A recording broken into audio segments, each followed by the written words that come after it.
دوسری طرف چند لمحوں کے لیے مکمل خاموشی چھا گئی.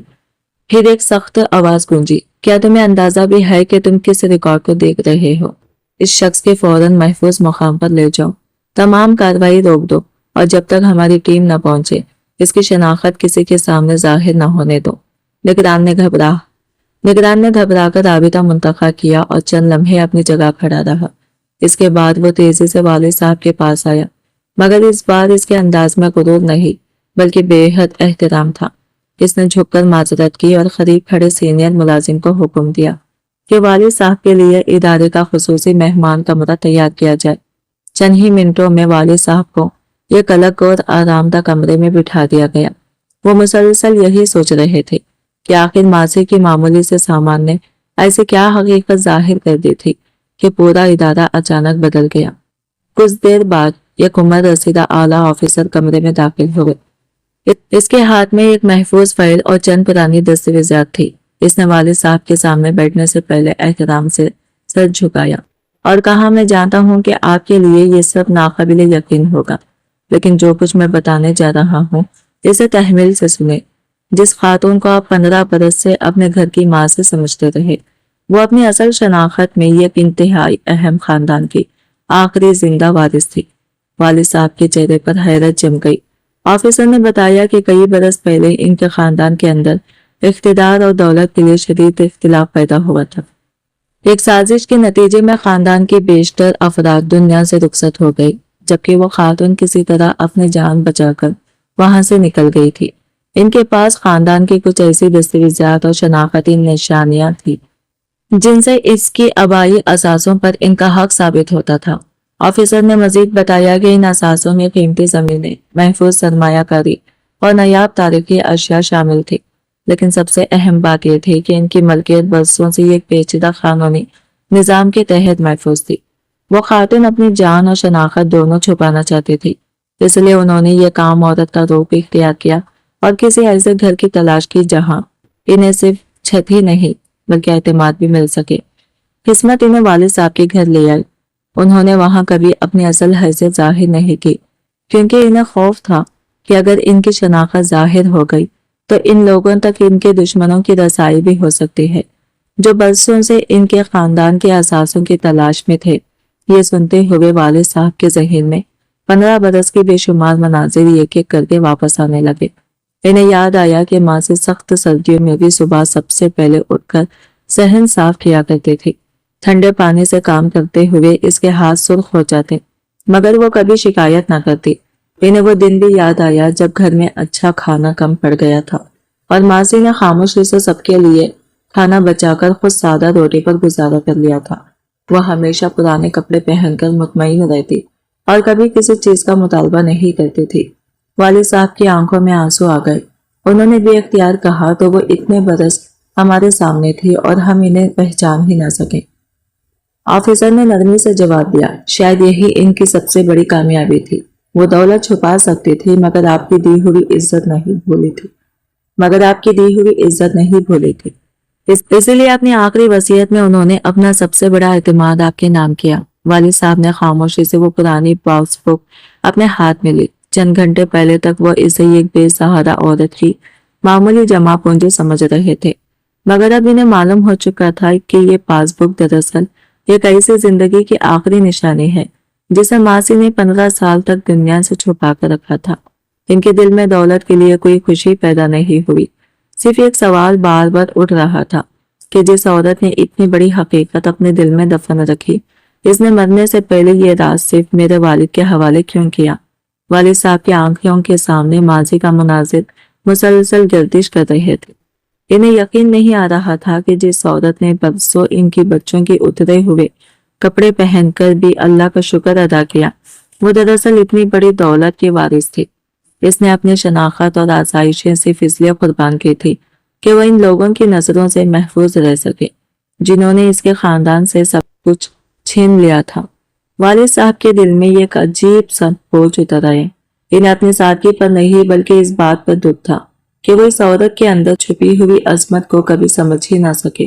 اعلیٰ آفیسر نے والد صاحب کی حالت دیکھی تو فوراً پانی کا گلاس ان کی طرف بڑھایا. اس نے نرم لہجے میں کہا، آپ خود کو قصوروار نہ سمجھے۔ وہ خاتون اپنی حقیقت چھپانے میں کامیاب رہی تھی اور شاید یہی ان کی حفاظتی کا واحد راستہ تھا، لیکن اپنی زندگی کے آخری لمحوں میں انہوں نے جس شخص پر اعتماد کیا وہ آپ تھے۔ انہوں نے اپنی وصیت میں واضح کیا کہ ان کے بعد ان کے محفوظ اثاثوں کے انتظام کی ذمہ داری آپ کو دی جائے۔ آفیسر نے بھی وہ بھاری دستاویزات والد صاحب کے سامنے رکھے۔ اس کی صفحات وقت کے ساتھ زرد ہو چکے تھے، مگر ان پر موجود قدیم مہرین اب بھی واضح تھے۔ ایک ایک ورق پر ماضی کے اہم ریکارڈ درج تھے۔ ان دستاویزات میں قیمتی اثاثوں، زمینوں، سرمایہ کاری اور تاریخی اشیاء کا ذکر تھا جو کئی دہائیوں سے محفوظ نظام کے تحت درج تھی۔ کچھ مقامات پر سونے کے دقائق اور نایاب قیمتی پتھروں کا بھی حوالہ موجود تھا، مگر ان کی اصل مالیات کا اندازہ لگانا آسان نہیں تھا۔ والد صاحب نے کانپتے ہاتھوں سے چند صفحات پلٹے۔ ان کی آنکھیں نم ہو گئی۔ انہوں نے دھیمی آواز میں کہا، اگر وہ اتنی بڑی دولت کی مالک تھی تو پھر انہوں نے ساری زندگی ہمارے گھر میں اتنے سادگی سے کیوں گزاری؟ آفیسر نے جواب دیا کیونکہ ان کے لیے دولت سے زیادہ اپنی جان اور اپنے خاندان کی آخری نشانیوں کی حفاظت ضرورت تھی۔ وہ جانتی تھی کہ اگر ان کی شناخت ظاہر ہو گئی تو ان کے دشمن دوبارہ ان تک پہنچ سکتے ہیں۔ آپ کے گھر میں انہیں صرف پناہ نہیں ملی، انہیں یہ کیسا خاندان ملا جس نے کبھی ان سے ان کی حیثیت پوچھے بغیر عزت دی۔ والد صاحب کی آنکھوں سے آنسو بہنے لگے۔ انہیں ماسی کی وہ عادت یاد آئی کہ جب گھر میں کوئی نئی چیز آتی تو وہ سب سے پہلے بچوں کے لیے خوش ہوتی، مگر اپنے لیے کچھ مانگنے سے ہمیشہ انکار کر دیتی۔ اب انہیں سمجھ آ رہا تھا کہ وہ محرومی میں نہیں بلکہ جان بوجھ کر سادگی میں زمین گزار رہی تھی۔ آفیسر نے آخری دستاویزات والد صاحب کی طرف بڑھاتے ہوئے کہا، یہ صرف دولت کی تفصیل نہیں، ان کی آخری خواہش بھی ہے۔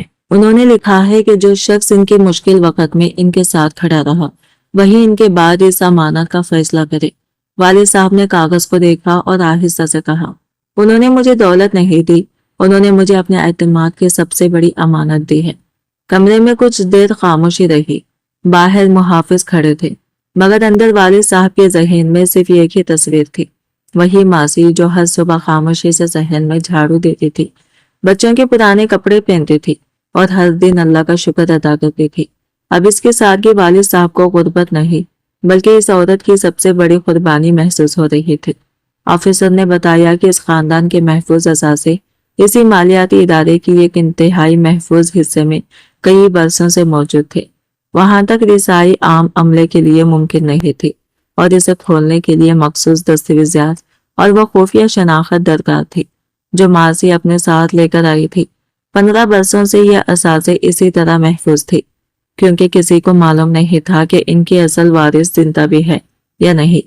اب ماضی کی وصیت سامنے آنے کے بعد قانونی کارروائی کے مطابق ان اثاثوں کا انتظام والد صاحب کے سپرد کیا جا سکتا تھا۔ والد صاحب خاموشی سے آفیسر کی بات سنتے رہے، مگر ان کے ذہن میں دولت کا کوئی تصور نہیں تھا۔ ان کے سامنے بار بار وہی چھوٹا سا کمرہ آ رہا تھا جہاں ماسی نے آخری سانس لی تھی۔ انہیں خیال آ رہا تھا کہ جس عورت کے نام اتنے بڑے اثاثے تھے وہ 15 برس تک کسی پرانی چارپائی پر سوئی، پرانے کپڑے پہنے اور معمولی کھانے پر گزارا کرتی رہی۔ اس نے اپنے صندوق میں اپنی اصل شناخت اور زندگی کی سب سے بڑی حقیقت چھپا رکھی، مگر کبھی اپنی آسائش کے لیے اس راز کا فائدہ نہیں اٹھایا۔ آفیسر نے مزید بتایا کہ ماسی کے دشمن برسوں تک اس کی تلاش کرتے رہے تھے۔ انہیں یقین تھا کہ خاندان کے آخری وارث کہیں نہ کہیں زندہ ہے اور اس کے ذریعے محفوظ اثاثوں تک پہنچا جا سکتا ہے۔ کئی بار ارادے پر دباؤ بھی ڈالا گیا، مگر رازداری کے سخت اصولوں کی وجہ سے کسی کو کوئی معلومات فراہم نہیں کی گئی۔ اب ماسی کے انتقال اور وصیت کے سامنے آنے کے بعد معاملہ ایک نئے مرحلے میں داخل ہو چکا تھا۔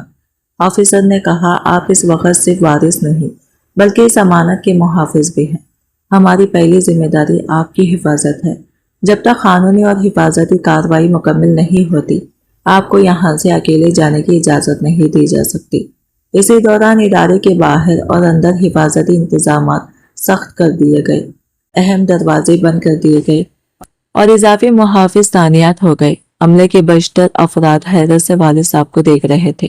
چند گھنٹے پہلے وہ انہیں یہ کام بزرگ سمجھ رہے تھے اور اب انہیں معلوم ہو چکا تھا کہ یہ ایسی وصیت ان کے ہاتھ میں ہے جس نے ان کی زندگی کا رخ ہی بدل دیا ہے۔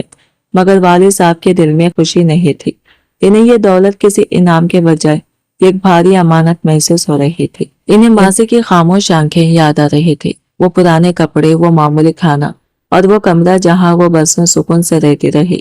والد صاحب نے دل ہی دل میں سوچا، اگر مجھے پہلے معلوم ہوتا کہ تم کون ہو تو میں تمہیں کبھی اس حالت میں نہ رہنے دیتا، تمہیں وہ سب دیتا جس کی تم حقدار تھی۔ پھر اچانک ان کے ذہن میں یہ قول خیال آیا، اگر ماضی واقعی اتنی بڑی دولت کے وارث تھی تو اس نے مرنے سے پہلے سب کچھ ان کے نام کیوں کیا؟ کیا صرف احسان کے بدلے جو انہوں نے 15 برس پہلے اسے پناہ دے کر کیا تھا، یا اس وصیت کے پیچھے کوئی ایسی وجہ بھی تھی جسے ماضی نے آخری وقت تک چھپا کر رکھا؟ والد صاحب نے آفیسر کی طرف دیکھا اور پہلی بار مضبوط لہجے میں کہا، مجھے دولت کی تفصیل نہیں چاہیے، مجھے پہلے یہ بتائیں کہ ماضی نے میرے نام یہ سب کیوں کیا؟ اس سوال کا جواب میرے لیے ہر خزانے سے زیادہ اہم ہے۔ آفیسر چند لمحے خاموش رہا، پھر اس نے وہ فائل بند کی، والد صاحب کی طرف سنجیدگی سے دیکھا اور کہا، شاید اس کا جواب صرف ایک شخص سے جانتا تھا اور وہ اب اس دنیا میں نہیں، لیکن اس کی آخری تحریر میں یہ ایسی سطر موجود ہے جو شاید آپ کے سوال کا جواب دے سکتی ہے۔ والد صاحب نے چونک کر پوچھا، کون سی سطر؟ آفیسر نے آہستہ سے فائل دوبارہ کھولی، وہ سطر جو انہوں نے اپنی موت سے کچھ دن پہلے لکھی تھی، اور اگر اسے درست سمجھا جائے تو آپ کو معلوم ہو جائے گا کہ انہوں نے اپنی دولت نہیں بلکہ اپنے ماضی کا فیصلہ آپ کے ہاتھ میں کیوں دیا۔ وقت گزر چکا تھا اور وہ عورت اپنے ساتھ اپنی زندگی کے تمام راز لے کر ہمیشہ کے لیے خاموش ہو چکی تھی۔ اب اس کی حقیقت سامنے آ رہی تھی، مگر وہ خود موجود نہیں تھی کہ والد صاحب سے ایک بار بھی یہ پوچھ سکے کہ انہوں نے اسے اتنے برس تک اپنے گھر میں کس طرح جگہ دی۔ وکیل نے احترام سے والد صاحب کے سامنے چند ضروری دستاویزات رکھی اور کہا، آپ صرف یہاں اپنے انگوٹھے کا نشان لگا دیجئے، اس کے بعد قانونی طور پر منتقلی کی کارروائی شروع ہو جائے گی اور مرکزی دفتر کو بھی اطلاع دے دی جائے گی کہ اصل وارث کی شناخت ہو چکی ہے۔ والد صاحب نے کاغذات کی طرف ہاتھ بڑھایا، مگر ان کی انگلیاں بری طرح کانپ رہی تھی۔ وہ کئی بار اپنا ہاتھ آگے لے گئے اور پھر واپس کھینچ لیا۔ ان کی آنکھوں سے آنسو مسلسل بہہ رہے تھے۔ سامنے رکھی قیمتی دستاویزات، سونے اور دولت کا ذکر، سب کچھ انہیں بے معنی لگ رہا تھا۔ ان کے ذہن میں صرف ماضی کا وہ پرسکون چہرہ تھا جو انہوں نے آخری بار اس کے چھوٹے سے کمرے میں دیکھا تھا۔ انہیں یاد آیا کہ اس عورت نے کبھی اپنی تکلیف بیان نہیں کی۔ سردیوں کی صبحوں میں وہ خاموشی سے گھر کا کام کرتی، گرمی میں پسینہ بہاتی اور تھکن کے باوجود کسی سے شکایت نہ کرتی۔ جب اسے پرانے کپڑے دیے جاتے تو وہ مسکرا کر کہتی، میرے لیے تو یہ بھی اللہ کی نعمت ہے۔ والد صاحب نے کبھی سوچا بھی نہیں تھا کہ وہ عورت جسے دنیا کے سامنے معمولی زندگی گزارنی پڑ رہی ہے، اندر سے اتنے بڑے دکھ اور راز کا بوجھ اٹھائے ہوئے ہے۔ انہوں نے آنکھیں بند کی تو ماضی کا آخری دن یاد آ گیا۔